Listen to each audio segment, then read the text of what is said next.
Hello! Ito po muli si Nanet ng Net Cooking. Ngayong araw na ito ay magluluto po tayo ng ginataang kalabasa at sitaw.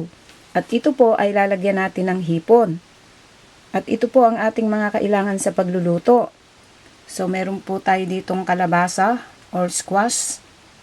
Then string beans. Nag-prepare ako ng 2 cans of coconut milk. Then fresh shrimps. Meron tayo ditong garlic, minced garlic, onion, gagamit din ako dito ng ginger, then bagoong na alamang, ground black pepper and salt. At syempre, gagamit po tayo dito ng cooking oil.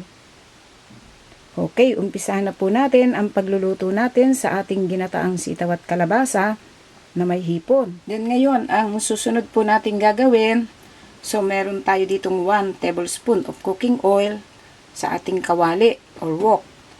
Dito po ay igigisa natin itong garlic. So, hintayin natin mag-brown yung garlic.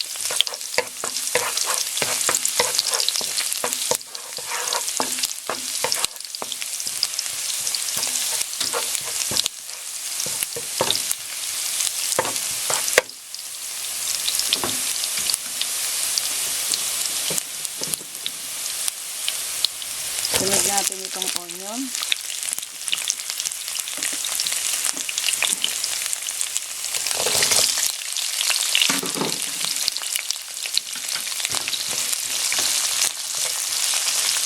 So, medyo lutuin lang natin itong onion.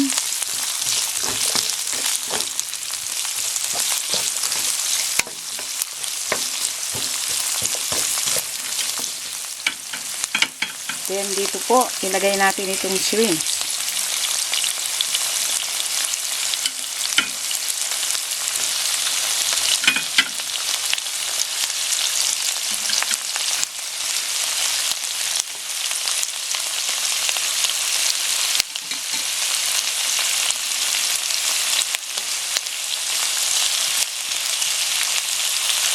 So, medyo lutuin lang natin ng konti yung shrimp. Ngayon, medyo nag-half cook na itong ating shrimp. So, ang gagawin po natin, hanguin muna natin.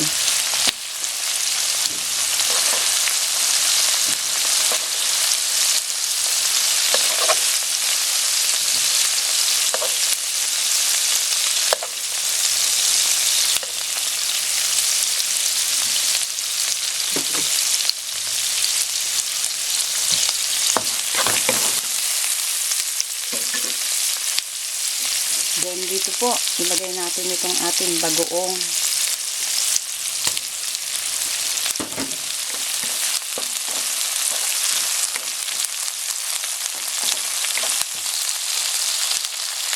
Then, itong bagoong natin, so, gisado na ito. Ilagay natin ngayon itong ating coconut milk.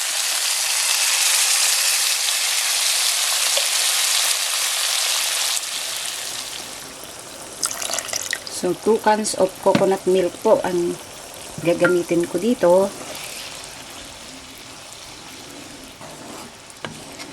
Then, hayaan natin kumulo ito before natin i-add yung kalabasa.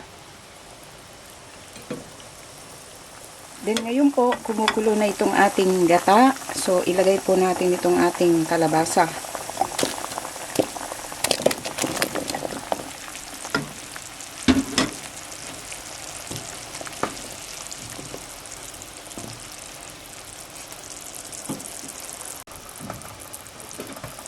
Then, itong ginger. So, munti ko nang makalimutan. Dapat kanina pa natin ito nilagay nung ilagay natin yung coconut milk.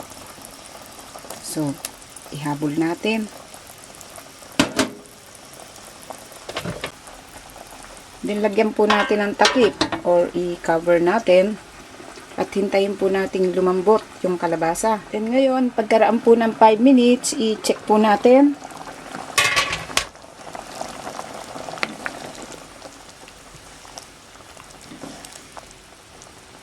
So, palagay ko okay na ito. So, before na tuluyang lumambot yung kalabasa, ilagay po natin itong ating string beans.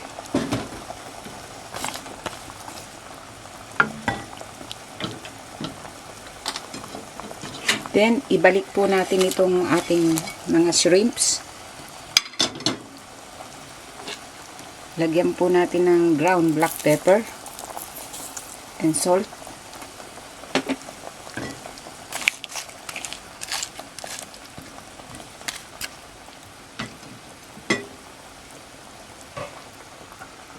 Then, i-cover uli natin at hintay nating lumambot yung sitaw. Okay, then ngayon, i-check po natin.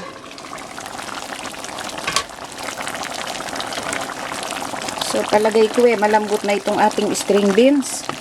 Then, yung coconut milk, nag-thick na rin.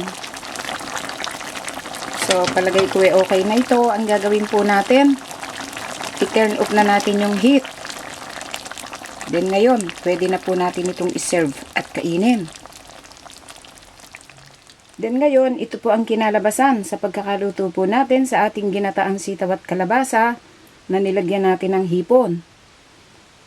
Sana po nagustuhan nyo ang pagkakaluto po natin sa reseping ito. Marami pong salamat. Ito pong muli si Nanette ng Net Cooking. Thanks po. Bye!